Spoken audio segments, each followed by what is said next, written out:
Friends, ఇవాళైతే మనము పప్పు కూర ఎలా చేద్దాం అన్నది చూద్దాం ఫ్రెండ్స్. నేనైతే పప్పు కడిగేసుకున్నా, నానబెట్టేసుకున్న పప్పు ఎలా చేద్దాం చూద్దాం ఫ్రెండ్స్. పప్పు అయితే కడిగి పక్కకు పెట్టేసుకున్నా. ఒక ఉల్లిగడ్డ, ఒక 2 పచ్చిమిరపకాయ, కరివేపాకు ఎలా చేద్దాం చూద్దాం ఫ్రెండ్స్. మనం అయితే పప్పు కూర అయితే వెలిగించేసుకున్నా.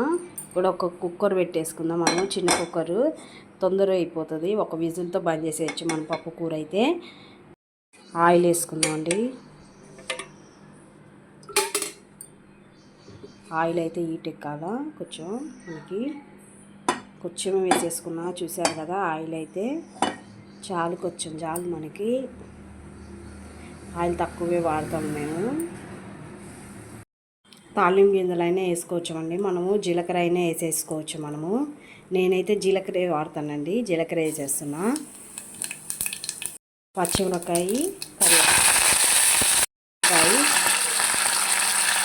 కరివేపాకు, ఉల్లిగడ్డ,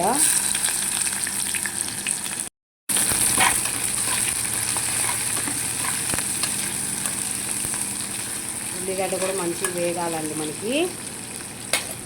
చూసారా ఎంత బాగా వేగుతుంది మనకి. చాలా తొందర అయిపోతుందండి మనకి పప్పు కూర అనేది. చాలా బాగుంటుంది, పచ్చి పులుసుకి అయితే చాలా బాగుంటుంది పప్పు కూర అయితే. మీరు కూడా ట్రై చేయండి అండి కంపల్సరీ. ఎమ్మట అయిపోతుంది మనకు. ఒక ఉల్లిగడ్డ, పచ్చిమిరపకాయ ఉన్న పప్పు కూర చేసేయచ్చు. మన ఇంట్లో ఏ కూరగాయలు లేకపోయినా. ఇదండి పప్పు నానబెట్టేసుకున్నాం కదా, నానబెట్టేసుకున్నది దీంట్లో వేసేసుకున్నాం మనము. మంచి కలపెట్టేసుకున్నాం మనము.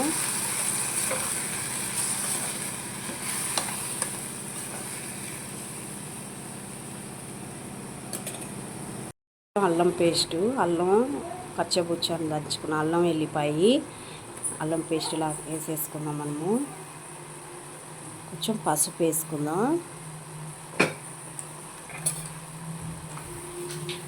మంచి కలపెట్టేసుకుందాం మనము.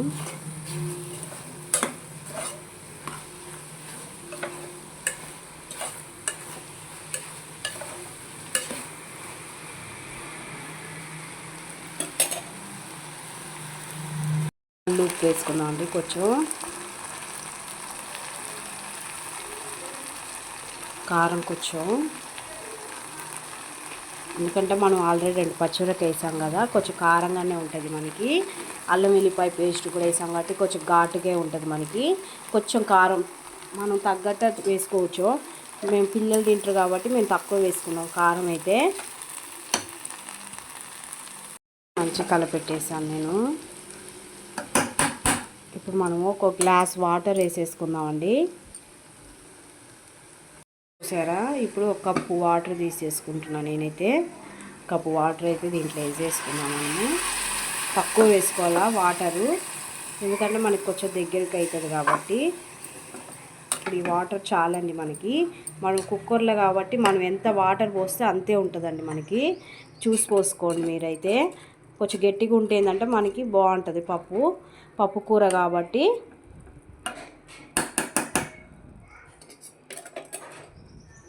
ఎంత మసులుతుంది మనకి. ఇలా మసలాలన్నమాట. మసిలినాక మనకి కొంచెం మన కుక్కర్ మూత పెట్టేసుకుందామండి. చూసారా, మన కుక్కర్ మూత పెట్టేసుకొని ఒక విజిల్ రాగానే బంద్ చేసేసుకుందాం మనమైతే. నేనైతే ఇప్పుడు కుక్కర్ మూత అయితే పెట్టేసుకుంటున్నా. మనం ఆల్రెడీ కారం, ఉప్పు, పసుపు అన్నీ వేసినాము. మనం లాస్ట్లో కుక్కర్ ఒక విజిల్ రాగానే బంద్ చేసేసి మనము మసాలా వేసేసుకుందాం. పప్పు కూరకైతే రెడీ అయిపోయిందండి. పప్పు కూర అయితే ఒక విజిల్ రాగానే మనం స్టవ్ బంద్ చేసేసుకుందాం.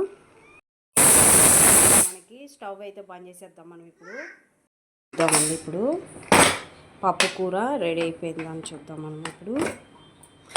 చూసారా ఎంత గుమ్మని వాసన వస్తుందంటే మామూలుగా రాట్లా. చూసారా, మనం ఒక గ్లాస్ కప్పు వాటర్ పోసుకున్నాం, ఇలా వస్తుంది మనకి పప్పు అయితే. స్మెల్ చూడండి, చాలా గుమ్మని కొడుతుంది పప్పు కూర అయితే. ఒక్కసారి మనం స్టవ్ ఆన్ చేసి మసాలా వేసేసుకుందామండి. ఎంత గుమ్మని కొడుతుంది మనకి. స్టవ్ అయితే స్టిమ్లో పెట్టేసుకున్నాను నేను. ఇది గరం మసాలా మనం చెక్క, లవంగం, దాచిన చెక్క అవన్నీ వేస్తాం కదా, ఆ మసాలా అన్నమాట. ధనియాలు కొంచెం వేసేసుకుందాం, మనం ఎక్కువ వద్దు. టేస్ట్ కోసం మనము కొంచెం మసాలా వేసుకుంటాం, పప్పు కూర కాబట్టి మనము టేస్ట్ కోసం వేసుకుంటున్నాం అన్నమాట. చూసారా ఎంత బాగుందో పప్పు కూర అయితే. చాలా గుమ్మన వాసన వస్తుంది ఫ్రెండ్స్. ఇవాళ అయితే నాకు ఎంత బాగుందంటే అంత బాగుంది మనకి పప్పు కూర అయితే. గుమ్మన వాసన వస్తుంది మనకైతే. కొంచెం కొంచెం మనకి మసాలా వేసాం కాబట్టి కొంచెం ఆ వాసన స్మెల్ అనేది పోవాలి కాబట్టి కొద్దిసేపు మనం స్టవ్ పెట్టేసుకుందాం. సిమ్ మంటలో పెట్టేసుకున్నాను నేనైతే. కొద్దిసేపు ఒక 5 నిమిషాలు పెట్టేసుకుందాం మనము. అయిపోయింది మనకి పప్పు కూర అయితే. ఇప్పుడు మనం స్టవ్ బంద్ చేసి గిన్నెలో తీసేసుకుందాం ఫ్రెండ్స్. ఇవాళ అయితే మనము పప్పు కూర మా ఇంట్లో అయితే గిన్నెలోకి అయితే తీసేసుకుందాం మనం పప్పు కూర అయితే. రెడీ అయిపోయిందండి.